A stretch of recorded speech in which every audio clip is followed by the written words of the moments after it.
back to the channel. We have been putting a lot of time into this truck over the winter, getting it ready for some amazing trips coming up this summer. And I just wanted to share with you all the different modifications that have been done on this truck over the last 3 years.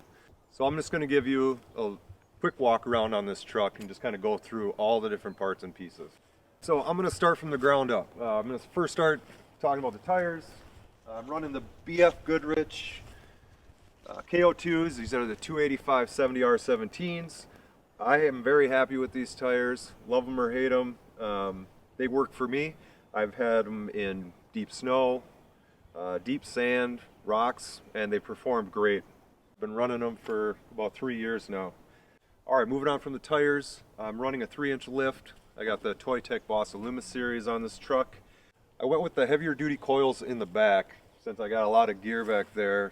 Before I had those heavier duty coils, everything was really sagging and I was really running hard on the bump stops. Now everything is running really smooth. The decent amount of weight in there actually creates a really nice ride. Duro bump stops as well on the truck. I'm running the RSG Rocksliders. These are just the bolt-on variety.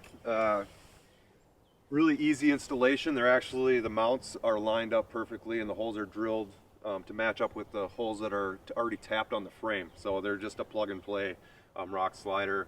Super durable. I'm really happy with that. That's what came with the black powder coating. All right, so moving around to the front, I went ahead and did kind of a modified Viper cut on here, just giving the tires a little bit more clearance. There was quite a bit of rubbing going on with these almost 33-inch tires. So that really has helped that out, and I really like the overall look as well. On the front, I'm running the C4 low pro bumper with a full bull bar, X2O Smittybuilt winch under the hood. That's a 10,000-pound winch. Looking for a chance to kind of get some use out of that this summer. So then moving on to the lighting, I got a 30-inch light bar by Diode Dynamic. This is a Stage Series 30. Fog lights, I have, again, Diode Dynamic. These are the SS3s and with the amber backlight, which I think is really great for a daytime running light look, as well as the ditch lights on the hood as well. Those are also the SS3s with the amber backlight, but with the white spot. And they're actually 50-50, spot on top and flood on the bottom. I did the same thing on the 30-inch. I did floods on the outside and spot in the middle. All right, so let's move under the hood. So starting out with the battery, I got the Odyssey Performance AGM battery. Plenty of power for all my components, all my lighting, compressor, anything else I need. This is my winch shutoff. So this is a Trigger 6-shooter, and this is actually a Bluetooth controller. So it has 6 different inputs. I have all my lights going into this as well as an air compressor. Really happy with this. I can control everything from my phone if I want to. Otherwise, it has a radio controlled wireless switch panel that I can actually, it's magnetic. I can remove it from inside the cab. I can stick it on the side of the truck. Say I'm washing dishes and I want to control the air compressor to power the water tank up top. I can just flip a switch, air compressor turns on. So I think this has been a major upgrade, and it's really easy to install as well. So highly recommend the Trigger 6-shooter. And then moving on to this side, I went ahead and kind of did a DIY onboard air system. I had this small Viair 300P compressor.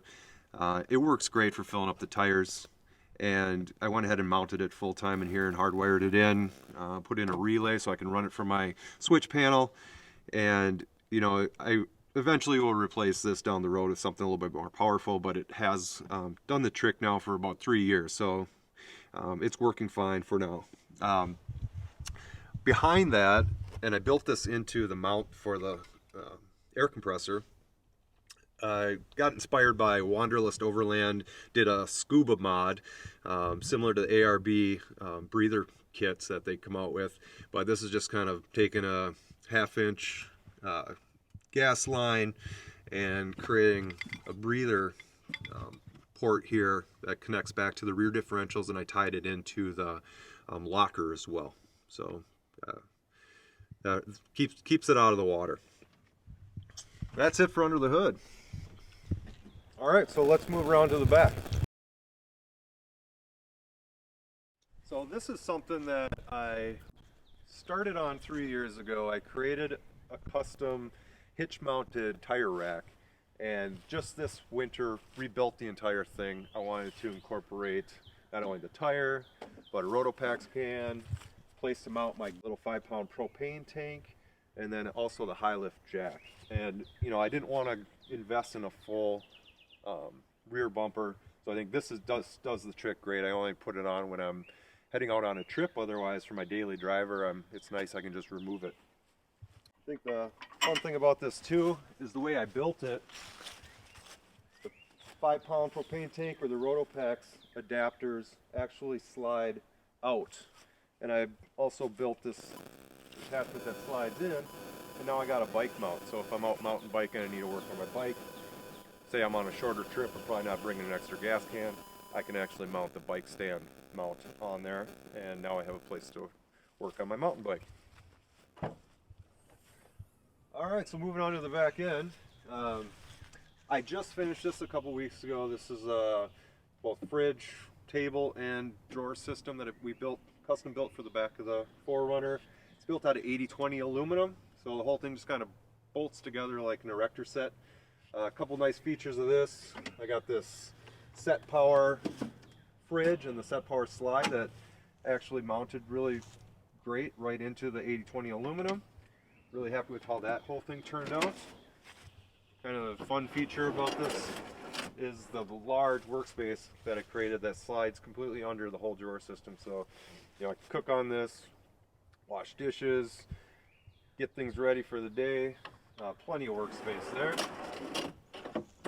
And then 3 large drawers. You know, I can pretty much contain all of my all of my cooking gear in just the top drawer itself, which leaves me room for camping gear and recovery gear in the other 2 drawers. So overall, just really nice and organized. Really happy with the way it turned out. So the whole thing is anchored down by these kind of turnbuckles that anchor into the actual rings that are come with the truck. Another nice thing about 80/20 aluminum, you can just keep bolting things onto it. I got this quick release fire extinguisher mount, so I have easy access to a quick fire extinguisher in case I need it. And then using monkey fists, I bolted on this axe on the side as well, so great for chopping firewood out of the way when I don't need it. Alright, so here's what I'm using for my kitchen. I just upgraded to this Jetboil Genesis. I'm really excited to get some use out of this summer. My previous stove was about 5 times the size of this. It was built into my previous drawer system.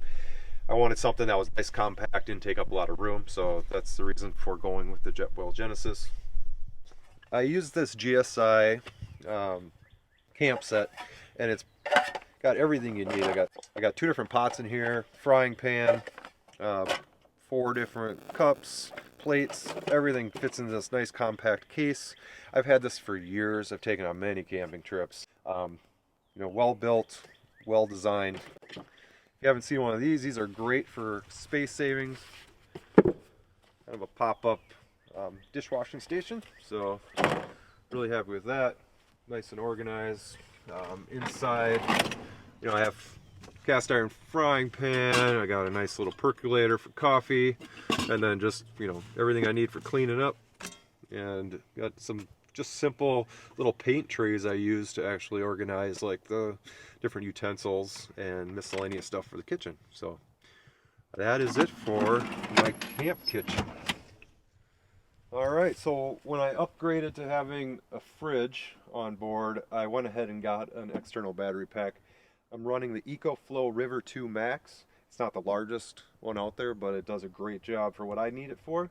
I think I'll run the fridge for up to 3 days without a charge, so that's great. I keep it plugged into the cigarette lighter in the back of the truck, so when I'm actually have the truck running, it is taking on a charge. I think I get about 85 watts coming out of the truck.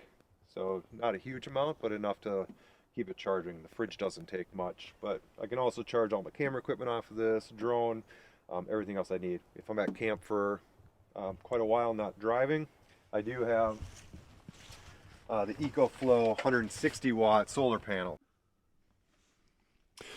This is where I keep the Ecoflow. It's right above the door system. I went ahead and bought these cooler tie-down mounts and just strapped down that battery so it's nice and secure, and it's right in between these two Scepter 2.5 gallon water containers. So nice and organized back here. Those water containers fit perfectly between the drawer system and the roof. And then for additional storage behind the seat, there's perfect amount of room to fit my Ecoflow solar panels. All right, so that brings us to the top of the 4Runner. A couple years ago, I went ahead and built this custom roof rack. Built out of 80/20 aluminum, 2x3 inch angled aluminum as well. It still just mounts into the two factory locations on each side of the 4Runner. Because I use the angle iron, we don't need any mounts up front. It's nice and sturdy. Went ahead and built a fairing out of aluminum, had it bent, and took a little gas hose and wrapped that around the front so there's nice protection between the fairing and the roof itself. And you can see I'm getting a lot of use out of it up here. I have my traction boards up top. Again, inspired by Wanderlust Overland, built these traction board mounts that, you know, just quickly pull out with a pin. Super simple to get those off. So then on the back, this custom made 2.5 gallon solar water tank. This thing works great for washing dishes if I want to take a quick shower. It's pressurized by the air compressor on the passenger side, and then on the driver's side I have this little valve over here that just is a nice quick flip of the lever, and I have hot water if it's a sunny day. Otherwise, just nice to have that extra water on board for things like washing dishes. All right, and that leaves us with the awning. So I just installed this about a week ago. This is the OVS Nomadic 180 awning. I like the 180 feature of it because this is a 4Runner. It has a hatch in the back, so this kind of gives me a nice amount of shelter all the way to the back of the truck when I have the hatch up as well. For extra support, windy days, you can tie this down. It does have holes that drop down right from the top. Overall, it's very quick and easy to set up. So really happy with this. Can't wait to get some use out of it this summer. Sheltering from the sun or the rain. So, well, there you have it. That's the complete walk around on my 4Runner build. I'm excited to get out there this summer. We got some big trips planned. We're going to the first ever Midwest Toyota Rally in Wisconsin. That's this May, and then later on this summer we just got into the Rocky Mountain Toyota Roundup in Ouray, Colorado. So we're going to be out there for that, and then from there we're actually going to head out on the Colorado BDR, heading north for about a week and continuing on into Wyoming BDR. So lots to come. I'm excited to share those videos with you and really get some use out of this truck. Don't forget to hit that like button. If you like what you see here, if you find this information useful, go ahead and subscribe.